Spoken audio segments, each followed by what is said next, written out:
Hello student, welcome to this channel Nanak education point. My name is Heena Takkar और class 11 का statistic का chapter number 8 है। One shot खत्म करेंगे। शॉर्ट से शॉर्ट वीडियो ही बनाने की कोशिश करूंगी और अच्छे से क्लैरिटी देने की कोशिश करूंगी ताकि आप कम समय में ज्यादा से ज्यादा पढ़ पाए। क्विक रिवीजन की वीडियो ऑलरेडी अपलोडेड है, आप वो भी जाके देख सकते हैं। लाइक 58-59 सेकेंड की बनी होगी जिसमें मैंने पूरा चैप्टर शॉर्ट में बताया था अरिथमेटिक लाइन ग्राफ का, तो आप वो एग्जाम से पहले भी देख सकते हो।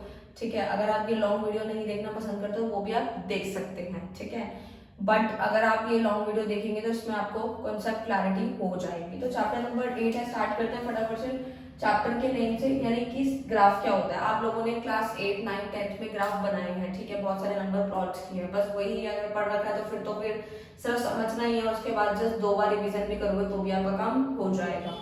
सबसे पहले मैंने set of statistical data presented on a graph is called graph. Graph क्या होता है? जब हम स्टैटिस्टिकल डेटा को प्रेजेंट करते हैं ग्राफ पे तो उसी को ही हम क्या बोलते हैं, यानी स्टैटिस्टिकल डेटा जब प्रेजेंट किया जाता है ग्राफ पे तो उसी को हम क्या बोलते हैं, ग्राफ कहते हैं। ठीक है, दूसरी डिफाइन क्या कहती है जो हमारे चैप्टर का नेम है, यानी अरिथमेटिक लाइन ग्राफ और टाइम सीरीज ग्राफ क्या होता है। तो देखो दोनों एक ही चीजें डिफाइन करते हैं। Graph showing arithmetic values of a variable on a graph paper called arithmetic line graph. यानी कि जब ग्राफ पे हम अरिथमेटिक वैल्यूज को दिखाते हैं। अरिथमेटिक वैल्यूज क्या होती हैं? तो देखो अरिथमेटिक वैल्यू का मतलब है, अरिथमेटिक वैल्यूज क्या लीजिए या टाइम सीरीज क्या लीजिए, यानी कि टाइम सीरीज के अकॉर्डिंग आता है, जैसे वीक, मंथ, ईयर, इन सब चीजों को लेके जब भी डेटा को प्रेजेंट किया जाता है किस पे, ग्राफ पेपर पे, तो उसी को हम बोलते हैं अरिथमेटिक लाइन ग्राफ। जैसे कि इसका एक एग्जांपल लेते हैं एक्सपोर्ट इंपोर्ट का। ठीक है, एक और एग्जांपल भी मैं लेती हूँ, जैसे कि मैंने यहाँ पे बताया आप लोगों को वीक, मंथ, ईयर कुछ भी हो सकता है। जैसे कि मैं इसके अंदर मंथ ले लेती हूँ, मंथ मेरा जनवरी, फरवरी, मार्च, अप्रैल, कुछ भी ले लीजिए।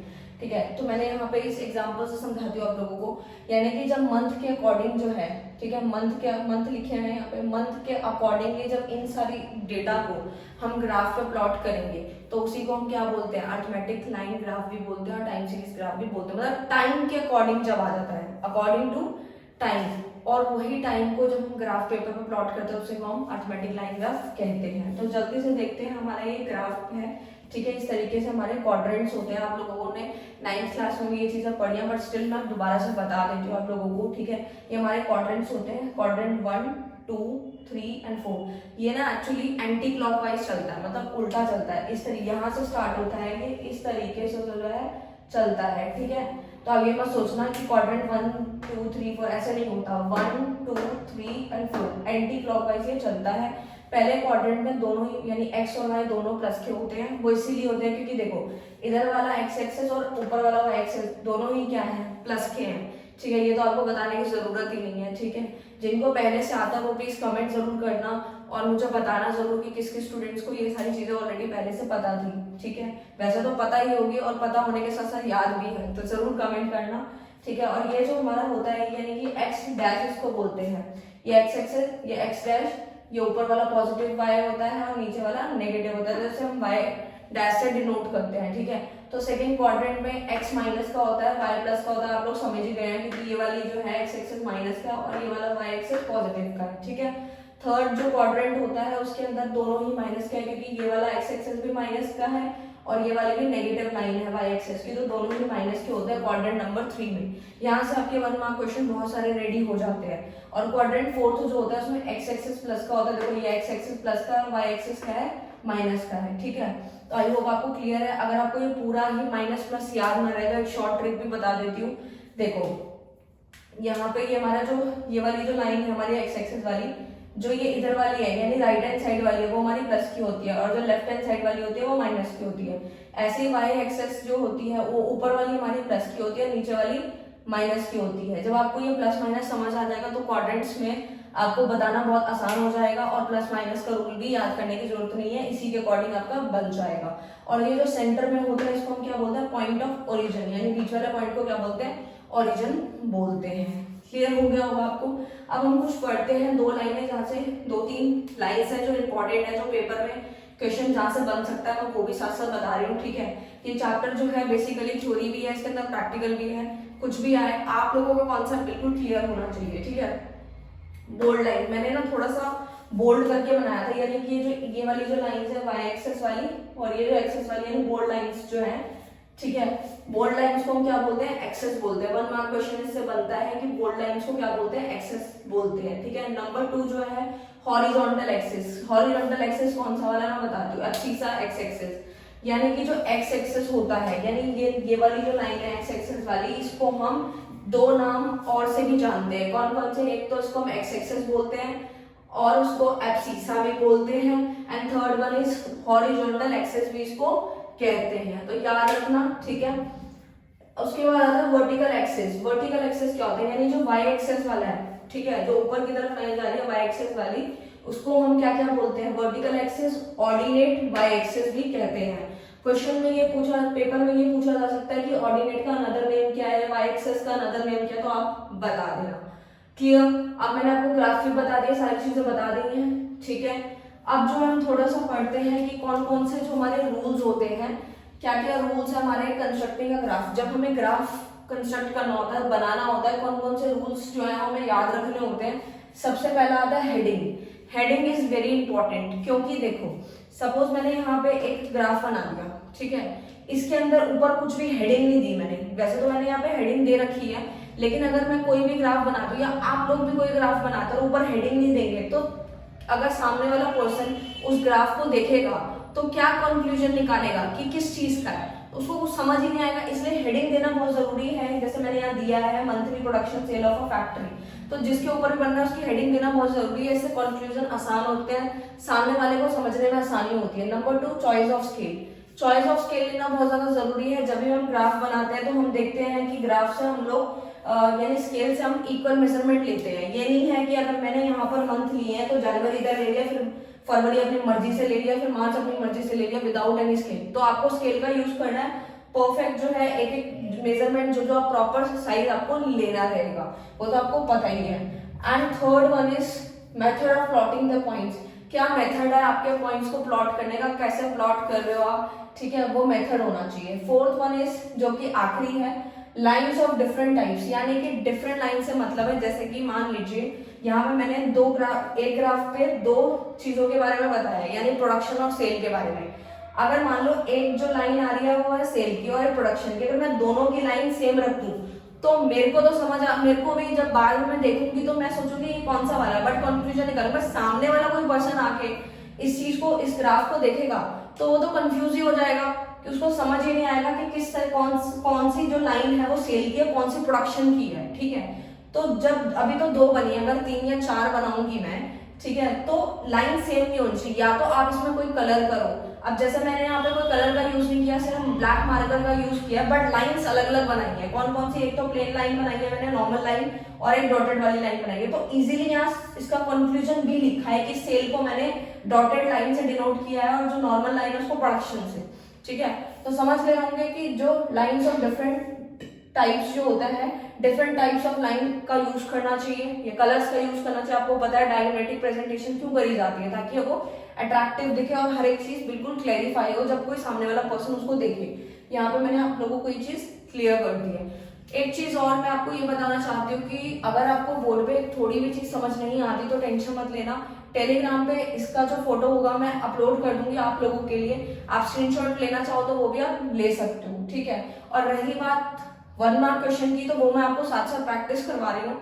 और जो थ्योरी क्वेश्चन होंगे उसके लिए आप लोगों को खुद ब खुद प्रैक्टिस करनी होती है। लाइक अगर आप कोई भी क्वेश्चन 5 नंबर का आता है, 5 पॉइंट्स का आता है, तो वो भी आप बना के लिख सकते हैं, ठीक है। आपको बस मेन हेडिंग याद होनी चाहिए, जैसे मैंने यहाँ पे लिखी है, ठीक है। रूल्स ऑफ कंस्ट्रक्टिंग, जैसे हेडिंग, चॉइस ऑफ स्केल, ये मेन जो आपकी मेजर जो आपका मेन पॉइंट होता है वो याद होना चाहिए। अंदर का आप बना के लिख सकते हैं, बट आप स्टिल एक एक लाइन अंदर की भी एक याद कर लोगे बुकिश लाइन, तो वो बेटर होगा। उसके लिए मैं नोट्स प्रोवाइड कर ही दूंगी, so you don't worry about that, ठीक है। अब चलते हैं हम लोग जो है ग्राफ की तरफ, ठीक है। अब यहाँ तक हमारे पॉइंट्स क्लियर हैं। अब हमें पढ़ना है ग्राफ कितने टाइप के हैं। बहुत सिंपल है, ग्राफ 2 टाइप से पढ़ना है, एक तो होता है 1 variable and second one is 2 और मोर देन 2 वेरिएबल, यानी कि 1 वेरिएबल और 2 और मोर वेरिएबल्स पढ़ना है, ठीक है। तो 1 वेरिएबल के अंदर क्या होता है, 1 variable with respect to time. हम एक वेरिएबल की बात करते हैं विद रिस्पेक्ट टू टाइम, हर चीज टाइम में जब आ जाती है तो उसे हम 1 वेरिएबल ग्राफ कहते हैं।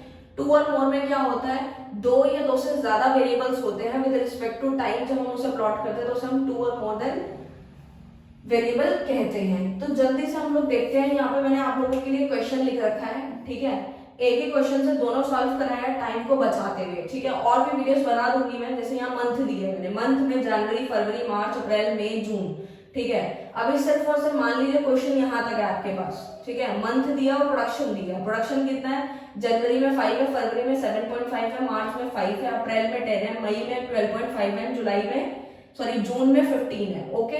इस तरीके से हमारे को प्रोडक्शन दिया हुआ है। अब आप खुद देखिए यहाँ पर मंथ यानी कि टाइम की बात हो गई, विद रिस्पेक्ट टू टाइम, यानी किस मंथ में कितना प्रोडक्शन था, तो सिर्फ एक ही इंफॉर्मेशन दी विद रिस्पेक्ट टू टाइम, तो उसे बोलते हैं वन वेरिएबल ग्राफ। अब इसको बनाना सीखते हैं, वही सेम प्लॉटिंग है, कुछ भी चेंज नहीं है, वही मैंने यहाँ पे प्लॉट किया है। मैं आपको बता देती हूँ, मैंने यहाँ पे प्रोडक्शन जो नॉर्मल लाइन है, यानी कि जो नीचे वाली जो लाइन है, ये मैंने पॉइंट्स प्लॉट किए हैं, ये मेरा क्या है, प्रोडक्शन, ठीक है। आपको ये समझ आ ही जाएगा, बहुत सिंपल है, प्लॉटिंग ही करनी थी, यानी कि जनवरी में 5 था, जनवरी में 5 था, यानी कि जनवरी दैट मींस यहाँ गए, ठीक है। उसके बाद आता है फेब में 7.5 था, वो प्लॉट किया मैंने, सारे पॉइंट्स यहाँ प्लॉट कर दिए, ठीक है। ये तो हो गया वन वेरिएबल। टू और मोर वेरिएबल में मैंने एक और चीज ले ली, सेल भी ले ली, मतलब मंथ सेम ही रहेगा, उस मंथ के साथ मैंने जब सेल भी ले ली तो उसको हम बोलेंगे more than two variable, more than two variable. और उसके पॉइंट्स को प्लॉट कर दिया, मोर देन टू वेरिएबल में सेल में था 7.5 था, जनवरी में, फरवरी में 10 था, और मार्च में 7.5, अप्रैल में 12.5, मई में 15 एंड जून में 17.5 था। इसी को मैंने प्लॉट किया और दोनों की लाइंस को अलग कर दिया ताकि देखने में कंक्लूजन करना बहुत आसान हो कि जो सेल थी वो डॉटेड लाइन से रिप्रेजेंटेड है, और जो नॉर्मल लाइन जो नीचे वाला जो कर्व बना है वो प्रोडक्शन का, जो ऊपर वाली लाइन है वो मेरा सेल का है, सेल की बात की गई है, और उसी को प्लॉट किया। एक्स एक्सेस पे मंथ लिए थे, वाई एक्सेस पे मैंने प्रोडक्शन लिया है, और साथ में मैंने सेल भी लिया है। आई होप आपको ये क्लियर हो गया होगा, सारा का सारा बहुत सिंपल था, कुछ भी मुश्किल नहीं था।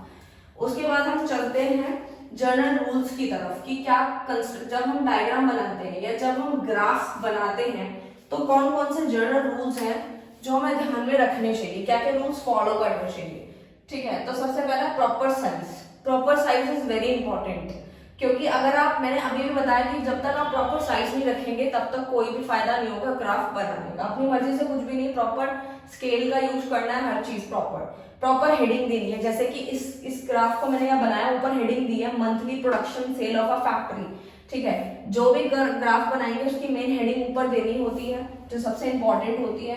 Use of sign and colours, sign और कलर का यूज करना बहुत ज्यादा जरूरी होता है। अगर आपके पास कलर्स है तो आप कलर्स का यूज कर सकते हो, उससे आपका जो ग्राफ है बहुत अट्रैक्टिव लगता है, ठीक है, और देखने में अच्छा लगता है, सामने वाले को मन करता है कि बस जो देखता ही रहूं, ठीक है, ऐसा कुछ नहीं है, जस्ट हिडिंग, ठीक है। Use of sign and colours, less use of words, less use of word से मतलब है कम से कम वर्ड का यूज करना है, ज्यादा वर्ड का यूज करेंगे तो आप लोगों को मैंने ऑलरेडी पहले से बताया था कि आज के टाइम में कोई भी, किसी के पास इतना टाइम नहीं है, ठीक है, यहाँ तक कि जो बच्चे स्कूल में हैं उनके पास भी इतने फुर्सत नहीं है कि वो अपनी पढ़ाई को या किसी भी चीज को इतना ज्यादा डिटेल में पढ़े, ठीक है। तो वो आपके साथ नहीं सबके साथ हो चुका है, ठीक है, तो वो तो चलता ही रहता है, बट हाँ लेकिन वर्ड्स इसके अंदर ज्यादा यूज नहीं किए जाने चाहिए। इससे क्या होगा कि फिर वो बहुत ज्यादा टाइम कंज्यूमिंग होगा और ज्यादा इंटरेस्ट भी नहीं आएगा। सिंपल है, बहुत ज्यादा सिंपल होना चाहिए, बहुत ज्यादा मतलब डिफिकल्ट नहीं है ये, ओके। उसके बाद आता है मेरिट्स, यानी कि क्या क्या फायदे हैं डायग्रामेट्रिक और ग्राफिक प्रेजेंटेशन के। यानी कि आप लोगों को मैंने बहुत पहले ही जब चैप्टर स्टार्ट किया था डायग्रामेट्रिक प्रेजेंटेशन का, तो बहुत सारी चीजें बताई थी कि डायग्रामेट्रिक प्रेजेंटेशन बहुत अच्छी प्रेजेंटेशन होती है, जो कि हमारे डेटा को बहुत सिंपल बनाती है, कंक्लूजन बड़े इजी होते हैं, अट्रैक्टिव, एंटरटेनिंग, मतलब बहुत कुछ होता है। वही सारे फायदे इसके अंदर आप देखेंगे। पहला सिंपल है, अंडरस्टैंडेबल इंफॉर्मेशन होती है कि देखते ही समझ आ जाता है सामने वाले को। अगर आपने प्रॉपर हेडिंग दे रखी है, प्रॉपर कलर्स का यूज किया है, साइन का यूज किया है, हर एक चीज प्रॉपर बनाई है, तो अंडरस्टैंडेबल इंफॉर्मेशन होती है। And second one is quick comparison होता है, बिल्कुल क्विक कंपैरिजन होता है। अब यही मैं पूरे बोर्ड पे पूरी रामायण लिख दूं, यानी कि पूरा का पूरा बोर्ड ऐसे ही पैराग्राफ में भर दूं कि डायग्रामेट्रिक प्रेजेंटेशन ये वो, तो आप सोचेंगे पता नहीं क्या क्या लिख दिया, ठीक है। फिर से वही एग्जांपल जो मैंने पहले लिया था, बट स्टिल नहीं, अगर मैं ये बनाऊंगी तो आप सोचेंगे नहीं ठीक है, कुछ तो समझने वाली चीज है, एटलीस्ट समझ लेते हैं, ठीक है। तो वो चीज होती है। अट्रैक्टिव भी है, आप देख रहे हैं, इफेक्टिव भी है, इफेक्टिव भी है, आप लोगों को पता है, इंफॉर्मेटिव और एंटरटेनिंग भी है, ठीक है। तो ये सारे फायदे होते हैं ग्राफिक प्रेजेंटेशन के, तभी तो आज हम कर रहे हैं, इतना टाइम से पढ़ रहे हैं, कुछ ना कुछ तो फायदा है ही है। उसके बाद जो है लास्ट टॉपिक है, इसके बाद जो हमारा चैप्टर यहीं पे खत्म हो जाएगा, हमारा है लिमिटेशन ऑफ डायग्रामेट्रिक ग्राफिकल प्रेजेंटेशन, यानी डायग्रामेट्रिक और ग्राफिकल प्रेजेंटेशन की बुराइयां भी हैं। देखो हर चीज की कहीं ना कहीं बुराई भी होती है, तो डायग्रामेट्रिक ग्राफिक प्रेजेंटेशन कैसे पीछे रह सकता है, तो इसकी भी कहीं ना कहीं बुराई है। 3 ही बताइए, ज्यादा नहीं निकालनी चाहिए किसी की बुराई, ठीक है। लिमिटेड यूज, ठीक है, इसका लिमिटेड यूज है, ज्यादा जगह पे आप इसका यूज नहीं कर सकते, ठीक है। जहां पे जरूरत है बस वही करेंगे। मिस यूज कैसे हो सकता है, जैसे एडवर्टीजमेंट के केस में हो जाता है, कभी कभी क्या होता है ना, फॉल्स कंक्लूजन निकल जाते हैं, क्योंकि जब हम बहुत सारा डेटा है और हम डेटा को बहुत गहराई से जानना चाहते हैं, यानी इन्वेस्टिगेटर हर एक चीज जानना चाहता है और उसने डीपली स्टडी नहीं करी, सिर्फ ग्राफ के थ्रू कंक्लूजन निकाल लिए, तो दिक्कत आ सकती है। Third one is and last only primarily conclusion, इससे सिर्फ कुछ ही कंक्लूजन निकाले जा सकते हैं, ज्यादा अच्छे कंक्लूजन नहीं निकाल सकते और डिटेल में नहीं निकाल सकते, ओके। पूरा चैप्टर यहाँ पे खत्म होता है, रिवाइज करते रहना, इसका फोटो टेलीग्राम पे अपलोड हो जाएगा, वहां से जाकर देख लेना, नोट्स भी मिल जाएंगे और पढ़ाई करते रहना। All the best for future students, thank you so much.